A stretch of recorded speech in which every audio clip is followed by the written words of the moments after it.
Hi guys, hope you are doing good. ఈరోజు ఒక important topic మీద మాట్లాడదామని వచ్చిన. ఈ వీడియో చివరి వరకు చూడండి. 2 days బ్యాక్ టెక్సస్ A&Mలో ఒక అమ్మాయి మిస్ అయినట్టు ఒక ఫేమస్ ఇన్స్టాగ్రామ్ పేజ్లో పెట్టారనమాట. సో నాకు కూడా ఫార్వర్డ్ చేసారు ఒకరు.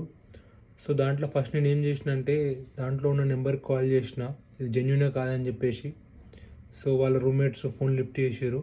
వాళ్ళు నార్త్ ఇండియన్స్ అనమాట, అమ్మాయిలందరూ. సో తన రూమ్మేట్ వచ్చేసి అది ఎవరే మిస్ అయిన అమ్మాయి వచ్చేసి తెలుగు అమ్మాయి. సో నేను అడిగిన అంటే ఏమైందని చెప్పేసి, కనిపించట్లేదు, ఇట్లా కాల్ చేసినాము లిఫ్ట్ చేయట్లేదు. సో నేను అన్న పోలీస్ కంప్లైంట్ ఇచ్చిరా అని చెప్పేసి, ఇచ్చినాం, వాళ్ళు ట్రాక్ చేస్తారు అంతే తెలుసు అని చెప్పారు.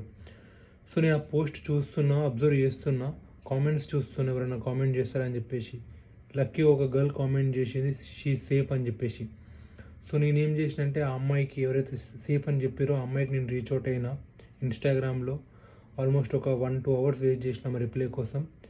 సో తనకు ఏమైందని అడిగిన, లేదు ఇట్లా మా కజిన్ తను, so she safe now, but హాస్పిటల్లో ఉంది, పోలీసు కంట్రోల్లో ఉంది అని చెప్పారు. సో నేను అన్నా, సో తను సేఫ్ అని చెప్పగానే నేను వాళ్ళ రూమ్మేట్స్ కాల్ చేసిన. సో వాళ్ళ పోస్ట్ డిలీట్ చేయమని చెప్పారు. సో అతను డిలీట్ చేసిండు. అండ్ నాకేముందంటే లైక్ ఎందుకు ఈ అమ్మాయికి అసలు ఏమైందని చెప్పేసి కనుక్కుందామని నేను ట్రై చేసిన. సో చూడంగానే ఒక స్టన్నింగ్ విషయం తెలిసింది. ఏంటంటే స్కామ్, ఆ అమ్మాయి స్కామ్ అయిందనమాట. సో ఇది ఒక పెద్ద లాంగ్ స్టోరీ. సో సింపుల్గా చెప్తా, మీరు పైన ఈమెయిల్ చూడండి. ఆ ఈమెయిల్ ఏముందంటే ఈ స్కామర్స్ నుంచి తనకి ఈమెయిల్ వచ్చింది, ఇట్లా తిను అడ్రస్ మారిందనమాట రీసెంట్లీ.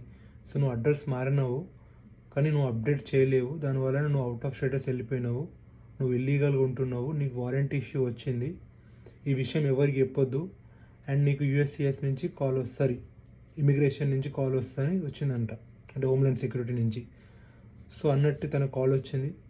సో తన కాల్ రిసీవ్ చేసుకుంది. వాళ్ళు ఏం చెప్పారంటే నువ్వు ఇక్కడి నుంచి బయట పడాలంటే నువ్వు మనీ కట్టాలని చెప్పారనమాట.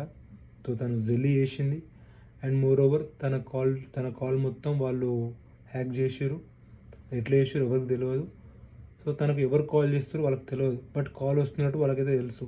సో తిను ఎవరికి కాల్ చేసినా, తనకు ఎవరు కాల్ చేసినా వాళ్ళు ముందే తనకు చెప్పేస్తారంట, నీకు ఈ కాల్ వస్తుంది, నీకు ఈ మెసేజ్ వస్తుందని చెప్పేసి. తను ఇంకా ప్యానిక్ అయిపోయింది.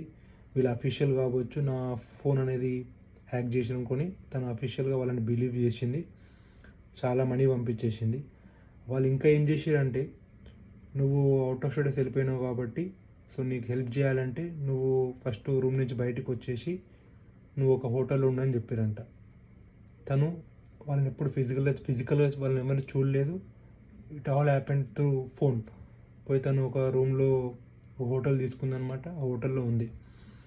వీళ్ళ ఫ్రెండ్స్కి ఒక ఐప్యాడ్ నుంచి వాళ్ళ ఫ్రెండ్స్ ట్రాక్ చేశారంట అమ్మాయిని, ఈ హోటల్ ఉందని చెప్పేసి. సో వీళ్ళ ఫ్రెండ్స్ పోలీసు వాళ్ళు కాల్ చేశారు. కాల్ చేయగానే ఆ పోలీసు వాళ్ళు ఈ అమ్మాయికి కాల్ చేశారు. సో ఆల్రెడీ వాళ్ళు ఈ అమ్మాయికి ఫోన్ ట్యాప్ చేసారు కదా, వెంటనే చెప్పారంట, సో నీకు కాప్ కాల్ చేస్తుందని చెప్పేసి. తను ఇంకా ప్యానిక్ అయిపోయింది. అంటే వీళ్ళకి ఆల్రెడీ తెలుసు వీళ్ళు హోమ్లాండ్ సెక్యూరిటీ అని చెప్పేసి తను బిలీవ్ చేసింది. అంటే కాప్స్కి మాకు సంబంధం లేదు, నువ్వు అట్లా ఎవరికి చెప్పొద్దు అనేసి వాళ్ళు తను కంప్లీట్గా చెప్పేసారు అనమాట. సో అట్లా బిలీవ్ చేసి తన దగ్గర ఉన్న మనీ అంతా తీసేసుకున్నారు. తను చాలా ప్యానిక్ అయిపోయింది. అండ్ ఇంకోటి ఏంటంటే పోలీసు వాళ్ళు ఆ అమ్మాయి దగ్గరికి వెళ్ళారంట, హోటల్ దగ్గరికి ట్రాక్ చేసి. బట్ ఏంటంటే ఆ అమ్మాయి వద్దని చెప్పిందంట పోలీసు వాళ్ళని. ఎందుకంటే ఆల్రెడీ హోమ్లాండ్ సెక్యూరిటీ వాళ్ళు వీళ్ళకి ఈ అమ్మాయికి చెప్పారు, అదే స్కామర్స్ చెప్పారు, నువ్వు పోలీసు వాళ్ళకు రానియొద్దు అని చెప్పేసి, వస్తే నువ్వు ఇంకా ఏమంటావు ప్రమాదం పడిపోతావు అని చెప్పేసి. సో అమ్మాయి ఏం చెప్పింది, వద్దని చెప్పిందంట. సో పోలీసు వాళ్ళు ఏం చెప్పారంటే వాళ్ళ ఫ్రెండ్స్కి, అమ్మాయి మేజర్ హోటల్లో ఉంది, సో మేము వెళ్ళొద్దని చెప్పారంట. ఈ కన్వర్జేషన్ అంతట్లో జరిగింది. సో అమ్మాయి లాస్ట్కు అక్కడి నుంచి బయటపడ్డది. సో ఎలాగోలాగో బయటపడ్డది అమ్మాయి. సో అమ్మాయి బేసిక్ ఏంటంటే ఇదంతా నమ్మిందనమాట. బేసిక్ ఈ స్కామర్స్ అంతా హోమ్లాండ్ సెక్యూరిటీ అనుకొని చెప్పేసి నమ్మారు. వాళ్ళు కూడా అదే విధంగా ఈమెయిల్ చేసారు ఆ అమ్మాయికి. అన్ని లింక్స్ కానీ అవన్నీ official links, official acts, official terms వాడారు వాళ్ళు. అమ్మాయి చాలా భయపడ్డది. ఇది ఎవరికి చెప్పొద్దని చెప్పేసారు కాబట్టి, ఎందుకంటే మెయిన్గా అమ్మాయి ఫోన్ ట్యాప్ అయింది. అండ్ సెకండ్ థింగ్ ఏంటంటే అమ్మాయి అడ్రస్ చేంజ్ అయినప్పుడు అడ్రస్ ఎక్కడ అప్డేట్ చేయాల్సిన అవసరం లేదు. సో అమ్మాయి కొత్తగా వస్తారు కదా, సో బిలీవ్ చేసింది అమ్మాయి. ఈ రెండు వల్ల అమ్మాయికి చాలా ఇబ్బందిలో పడ్డది. అమ్మాయి లాస్ట్కి సేఫే ఉంది, వాళ్ళ ఫ్రెండ్స్ తీసుకొచ్చారు. నేను కూడా ఫోన్ చేసినప్పుడు వాళ్ళు నా ఫోన్ ఎత్తలేరు. నేను కూడా ఇట్లా ఎన్ఆర్ఐస్ అడ్డా అని చెప్తే నమ్మలేరు వాళ్ళు. సో లాస్ట్కు ఇదంతా వాళ్ళ ఫ్రెండ్స్కి తెలుసు ముందే. బట్ లాస్ట్కు నా పేజ్ పంపించి నేను ఇది అని చెప్తే అప్పుడు నాకు చెప్పారు, గైస్ ప్లీజ్ ఇట్లాంటి ఈమెయిల్స్ వస్తే అస్సలు నమ్మకండి, ఇగ్నోర్ చేయండి. అందుకోసం ఈ వీడియో చేస్తున్నా. మరీ చెప్తున్నా అందరికీ, ఈ ఈమెయిల్ పక్కా చూడండి. ఎట్లాంటి లింక్స్ పంపించినా మీరు ఆ లింక్స్ క్లిక్ చేయకండి. ఎట్లాంటి ఫోన్ వచ్చినా లిఫ్ట్ చేయకండి. And more over me parents కూడా ముందే చెప్పండి. మీకు ఎవ్వరు కాల్ చేయరు. మీకు ఏ ప్రాబ్లం ఉన్నా go to university, if an OPT, stem OPT, go to your employer. ఇట్లాంటి స్కామర్స్ నమ్మకండి. And more over this is all operating from India. America కూడా కాదు, ఇండియా నుంచే చేస్తున్నారు. ఈ అమ్మాయితో కూడా హిందీలో మాట్లాడారంట. ప్లీజ్, నేను ఎట్లా షాక్ అయినా మీరు కూడా అంతే షాక్ అవుతారు. ప్లీజ్ ఇట్లాంటి ఈమెయిల్స్ అన్ని ఇగ్నోర్ చేయండి. Thank you.